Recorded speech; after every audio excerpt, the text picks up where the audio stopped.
In this lesson, we'll begin modeling the ductwork for our ground floor HVAC system. So let's get modeling.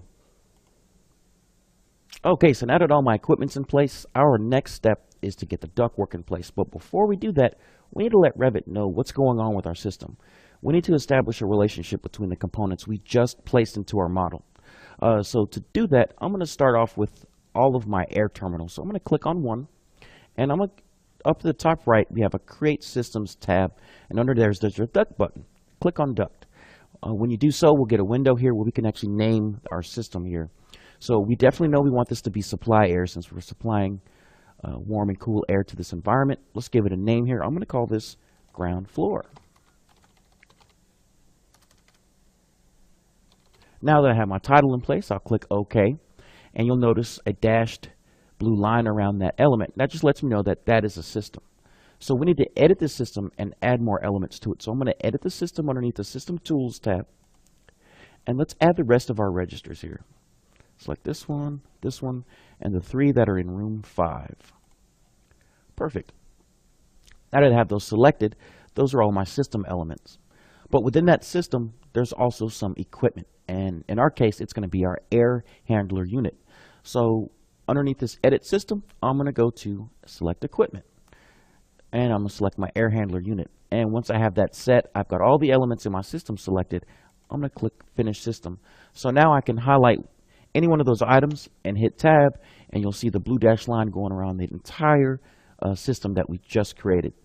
So now I can click on any element within that system, and I have a Layout tab here. Underneath there is a Generate Layout button. I really like this tool. So I'm going to click that, and I'll get a warning since I'm in floor plan view. That's just Revit letting me know we can't see the elements in this one. But I'm going to jump to 3D view. I'm going to let Revit do some thinking for me. And what Revit's doing here is generating a few layouts for me, and I have the ability to pick and choose between the layout type, the configuration within each type, and I can even make some adjustments if I need to. So let's get a little closer look and see what Revit has for us here. So here you can see all the components we set into place, our registers and our air handler. And this blue line represents our main. It's a large piece of duct coming out that feeds into our branches, which is represented by the green line. And when I come in closer, you'll see these thin yellow lines, and what they represent, they let me know that there's going to be an issue with this segment here. And more than likely, it's going to be an issue with the length of the segment. If your segments are too short, Revit will let you know by giving you a warning window, and you'll have to go back in and make some adjustments and get the right pieces placed. So I like to avoid all that extra hassle from the beginning by setting the parameters for what I want for my system, and then I'll go and see what Revit has, and I'll make the selection which has the least amount of errors but has the most efficient layout. So a balance of all those things is going to help me guide my decision. So the first thing I'm going to do is I'm going to set my parameters, and then I can go see how those solutions work with my parameters. So I'm going to go to Setting, and what I want to do is I'm going to drop my main and my branches down to where I don't have that issue with these segments here, these vertical segments anymore. So I'm simply going to change the offset for my duct. So we'll start with the main here. So main, we'll change that 9 to a 6.